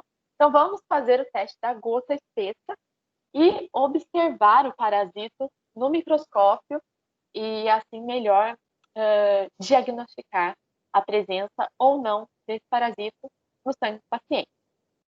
Então, a hemoscopia, né, que é essa análise do parasito no sangue, pode ser feito por um esfregaço fino, que é um esfregaço normal, assim como a gente faz, né, para contar leucócitos, que é pegar uma gota de sangue, esfregar na lâmina e corar, mas o padrão ouro, que chamamos de diagnóstico, é da gota espessa. Como a gente vai ver aí, o que significa isso? Em vez de a gente esfregar a gota sobre a lâmina, a gente deixa a gota quadradinha concentrada em cima da lâmina. Em seguida, a gente passa por um processo de desemoglobinização para que a célula fique um pouco mais clara e a gente possa observar a presença do parasito pela microscopia, caso haja esse parasito ali. Então, tanto a coloração que a gente faz de guinça, quanto os processos de desemoglobinação, que é com azul de metileno, é bem barato. Né? Então, está aí uma grande vantagem do diagnóstico por hemoscopia. Então, gente, o esfregaço fino, como eu disse, a gente pega uma gota de sangue e esfrega sobre a lâmina. E a vantagem disso é que fica uma lâmina bem fininha e a gente enxerga bem uma célula ao lado da outra. Já a gota espessa, ela, como o nome diz, o sangue não é esfregado, entre aspas, né? Ele é mais concentrado. Então, é mais fácil de, num campo do microscópio, você enxergar ali, caso haja a presença do parasita, né? Porque ele é mais concentrado. Então, o que a gente faz? A gente usa o azul de metileno para descolorir as hemácias, né? Desemoglobinizamos essas hemácias e a gente consegue, caso haja material genético, caso haja a presença do parasita ali, enxergar mais facilmente. Então, por isso, a gota espessa é o padrão ouro de diagnóstico da malária. Para a amostra, a gente pode pegar também uma pequena amostra de sangue, pode ser sangue que foi coletado, né, sangue venoso direto coletado, e a gente prepara a amostra, ou a gente pode, com uma lanceta mesmo, utilizar daquela amostra sobre a lâmina. E importante, vocês viram no vídeo que primeiro a gente passa álcool 70 para higienizar a região em que a gente vai puncionar, né, ou furar ali a pele do paciente. Então, a primeira gotinha que sai, a gente geralmente despreza, porque o álcool ele pode atrapalhar e pode ter impurezas que atrapalham na hora que a gente vai analisar em microscopia, né? Então, se for feita a punção, a gente despreza aquela primeira gotinha e em seguida a gente põe aquele sangue diretamente sobre a lâmina. E essa gota pode ser utilizada, né, tanto dos dedos, das mãos, lóbulo da orelha. No caso de grávida, geralmente faz do calcanhar também. Importante é que a gente tenha uma amostra de sangue do paciente, né? Geralmente a gente faz 2 por lâmina do mesmo paciente, obviamente, né? Porque senão isso confunde na hora da análise, né? Então a gente pega 2 amostras de sangue, fazemos 2, entre aspas, gotas espessas, né? 2 quadradinhos concentrados de sangue, e seguimos para desemoglobinizar a célula e colorir para assim a gente poder observar ali a presença do plasmódio casuário. E aqui embaixo a gente tem os esfregaços, que diferente do concentrado, a gente pega a gota de sangue e a gente passa como um rodo. A gente esfrega ele sobre a lâmina e também fazemos uma coloração. Então, olha lá a diferença, gente. No esfregaço fino, tá? A gente vai ter uma célula ao lado da outra, né? Porque a gente esfregou a nossa amostra sobre a lâmina. Já na gota espessa, olha aqui o esqueminha, ele explica direitinho. A gente vai ter uma célula sobre a outra ali, bem concentrada. E quando a gente... Opa, peraí, fechou meu slide. E quando a gente cora pela gota espessa, a gente vai enxergar essas várias camadas mais concentradas, né? Então, se tiver mais hemácias ali, a gente tem uma amostra maior, concentradas, mas o problema é, se não for feita a desemoglobinação, a gente não consegue definir, porque a gente vai ter uma camada muito alta de células. E uma camada muito alta de células a gente não consegue enxergar no microscópio, né? Vira um bolo só. Por isso tem que passar pela etapa de desemoglobinação, para que a gente possa melhor enxergar o conteúdo daquelas células. Então, peraí, gente, meu computador que deu um bugzinho, já estou abrindo a aula de novo para a gente poder ver o vídeo da gota.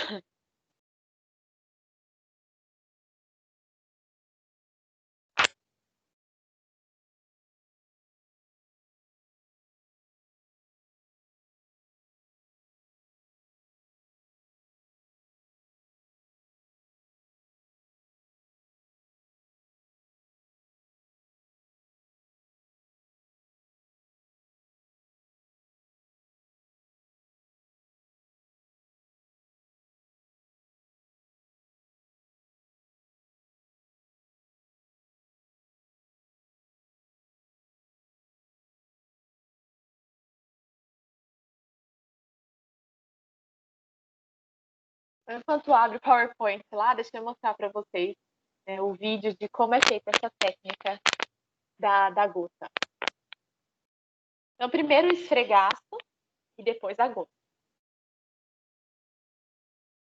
Só que no caso ele não pegou direto da lanceta no dedo do paciente, né? Então a coleta de sangue venoso.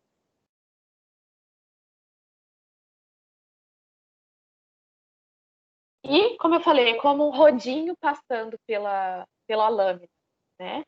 A amostra fica fina, tem um esfregaço daquele sangue sobre a lâmina.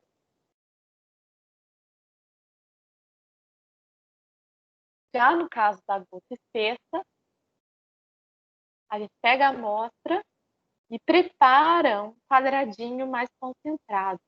Então, notem como a técnica é simples.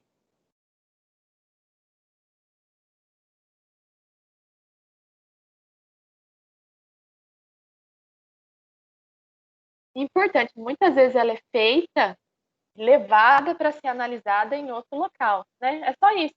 A gente faz o quadradinho, depois passamos para as etapas de coloração.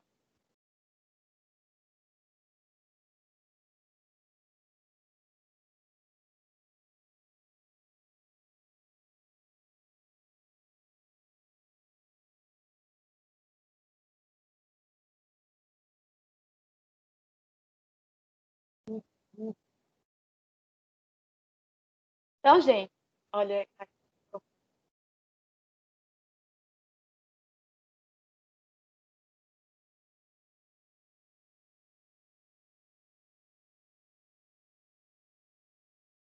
Olha lá, fazemos uma punção no dedo ou com a coleta do sangue venoso, colocamos, depositamos essa gota sobre a lâmina e fazemos um quadradinho espesso para a amostra ali sobre a lâmina.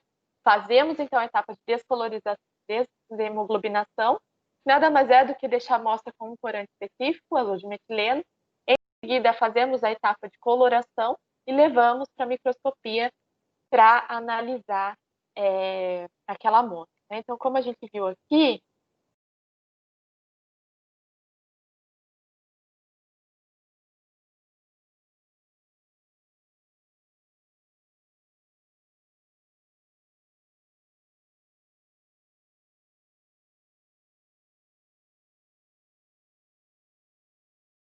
isso aqui está naquele manual da malária que eu comentei, que está no slide anterior, né?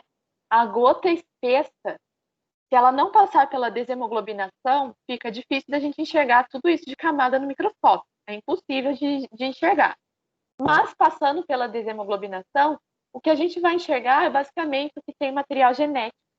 As hemácias não têm material genético. Então, o que a gente enxergar mais escuro, entre aspas, ou vai ser o plasmódio ou o núcleo dos glóbulos brancos, né? Porque os glóbulos brancos também estão no sangue e possuem núcleo.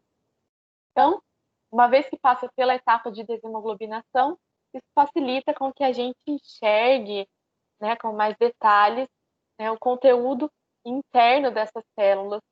E assim a gente pode, né, como a gente está vendo aqui em cima, enxergar caso haja algo com material genético dentro das hemácias, que não é normal para uma hemácia saudável, né? Então, provavelmente ela está parasitada.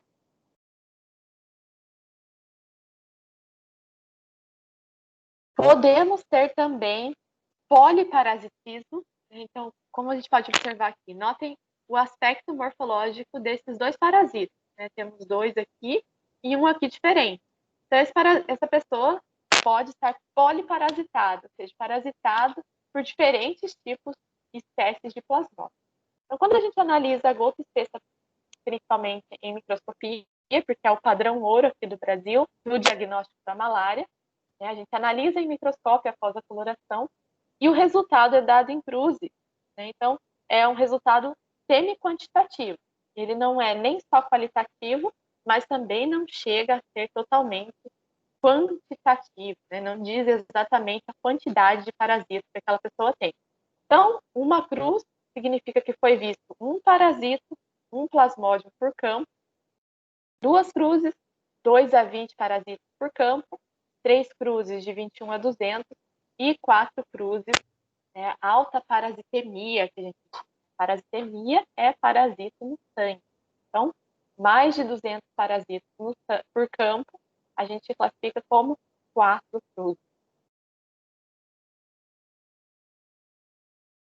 Deixei para vocês essa imagem para vocês verem, né, os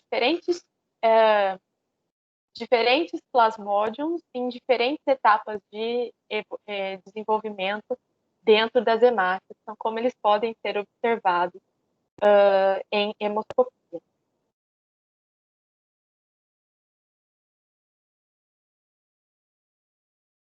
Existem também outros testes mais complexos, mas como a hemoscopia, a gota besta funciona muito bem, esses outros testes são mais utilizados em pesquisa científica, como o PCR. A gente vê aqui, foi feita a PCR e em seguida a Western blot. E a gente tem alturas, entre aspas, né, bandas específicas para cada tipo de plasmódio. Então, Plasmodium viva, a gente observa ele aqui nessa banda, Plasmodium malari, um pouco mais acima, Plasmodium falciparum, um pouco mais acima, e Plasmodium ovale, né, com peso molecular mais denso ainda, né? Então, isso faz parte de um diagnóstico a nível molecular, que é mais realizado em pesquisa científica, que, como eu disse, a hemoscopia funciona muito bem. Aqui a gente tem também coloração fluorescente, mas não é tão viável, porque os corantes fluorescentes são bastante caros e o microscópio fluorescente é uma fortuna. E, para o caso da malária, o microscópio de campo claro funciona muito bem. Bom, temos vacinas em desenvolvimento clínico desde a década de 90. Então, desde 1994, existem vacinas sendo desenvolvidas para combater, para acabar com a malária. Embora elas venham sendo desenvolvidas em 94, até o momento não existe vacina para malária, tá? Então, como aí foi comentado e debatido em alguns grupos das disciplinas, vacina desenvolvida de um dia para o outro, desconfie. Por outro lado, também, falta dinheiro para ser investido, principalmente aqui no Brasil, para se desenvolver uma vacina para malária. Aqui é o link daquele vídeo que a gente viu, né? Então, o uso de anticorpos para retardar aqueles parasitas de invadirem outras hemácias, e quem sabe aí seja o nosso futuro em relação a erradicar as hemácias, como que era a OMS, né? Os parasitas ficam mais lentos e após saírem de dentro de uma hemácia, têm dificuldade de invadir outras hemácias adjacentes, que podem morrer ali naquele meio do caminho. Quem sabe aí seja nosso futuro, né? O uso desses anticorpos. Bom, em relação ao tratamento, aqui no Brasil, de acordo com o Ministério da Saúde, em 2011, quase 100% dos casos estavam na região amazônica. Pará, Amazonas, Rondônia, Acre, Amapá e Roraima. Ainda não chega tanto no Nordeste, nem tanto no Sudeste. Porém, como eu falei, Ilhabela, 2 anos atrás, já apresentou alguns casos. De onde veio essa malária? Só Deus sabe, né, gente? Mas está se aproximando de nós. Então, o tratamento busca eliminar o parasito da corrente sanguínea e o início é imediato após o diagnóstico. E como vocês viram, a cada 48 ou 72 horas acontece aquela liberação dos parasitos de dentro da hemácia. A terapia é oral, né? Então a gente tem os antimaláricos, sendo que um deles é a cloroquina. E tem também a hidroxicloroquina, que é um análogo,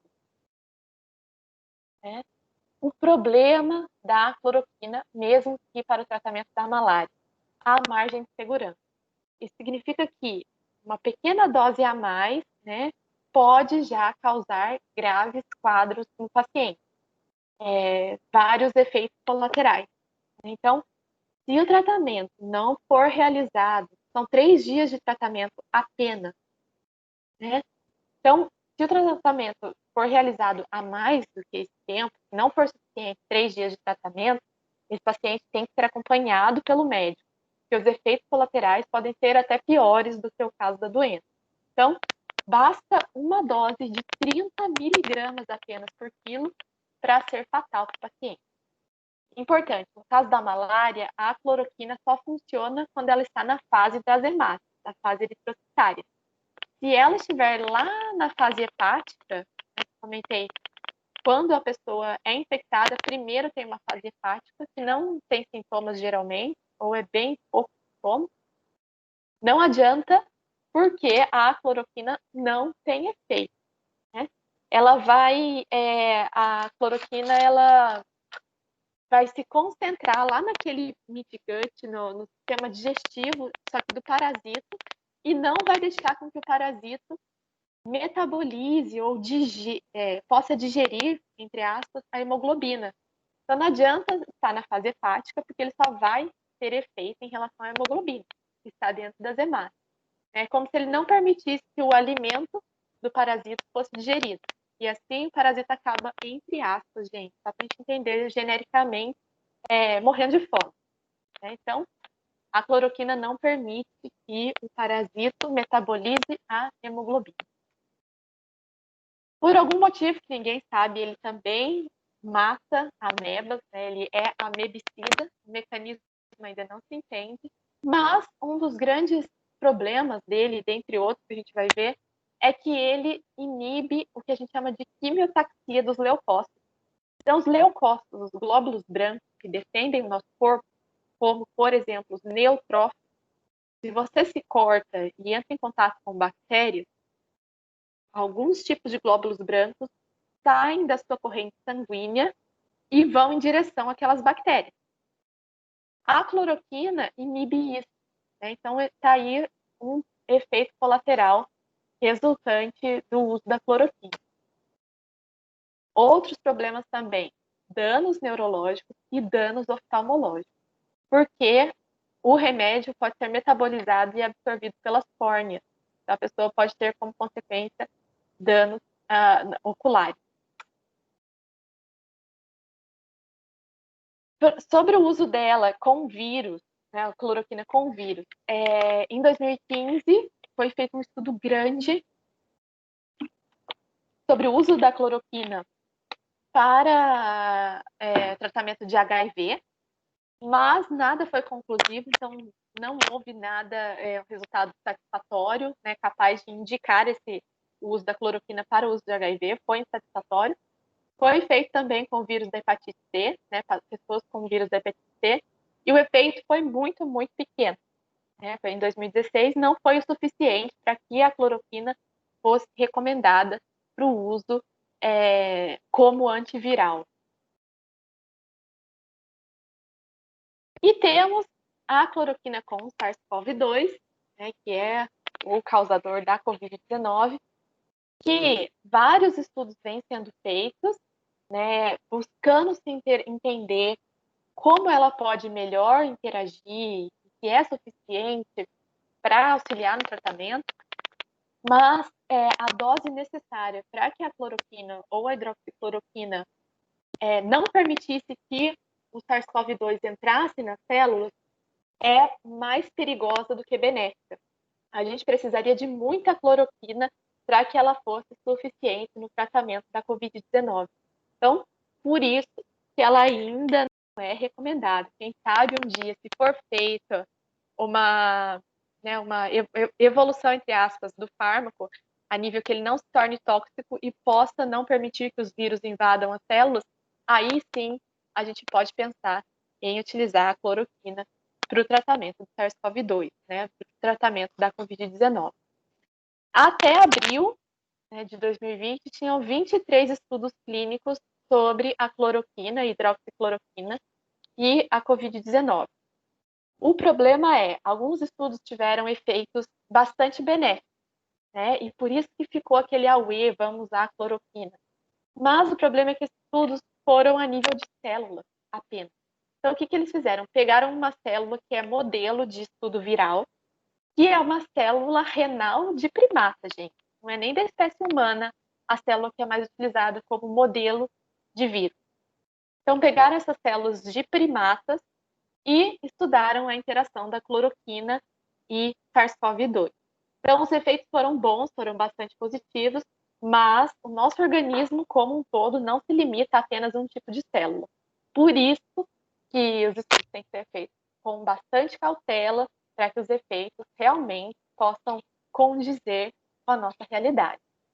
Então, eu deixei para vocês também alguns artigos, né, um de maio, um de fevereiro, falando sobre a cloroquina e a hidroxicloroquina e a Covid-19. Esse é bem legal, que ele explica o mecanismo de ação da hidroxicloroquina e cloroquina. E que são remédios fármacos antimaláricos, são para tratamento da malária. Como eu falei, o problema é que uma pequena dose pode ser letal, uma dose a mais pode causar vários efeitos colaterais, mas ela vem sendo bastante estudada, não só como antimalárico, como também, né, como a vida e também antiviral. Certo, gente? Ufa!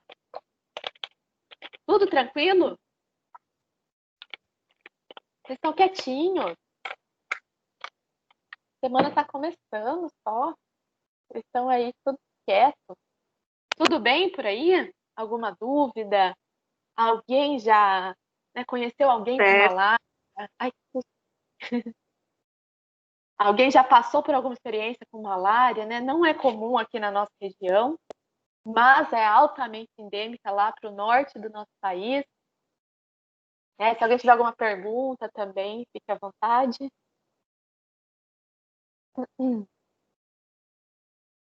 Bom, vamos ficar por aqui hoje, então? Então, pessoal, a gente se vê aí durante a semana para quem tiver alguma outra disciplina. A partir de hoje, as aulas voltaram, né, normais, rumo ao segundo bimestre do semestre nosso, né? Mais um bimestre aí para nós. E valeu aí pela companhia de vocês mais uma vez, parceria. E vamos que vamos. E boa semana para todos. E até a próxima, se Deus quiser. Valeu, gente. Obrigado. Gente, brigadão. Até a próxima. Até mais. Tchau, tchau. Obrigada. Tchau, tchau. Nada.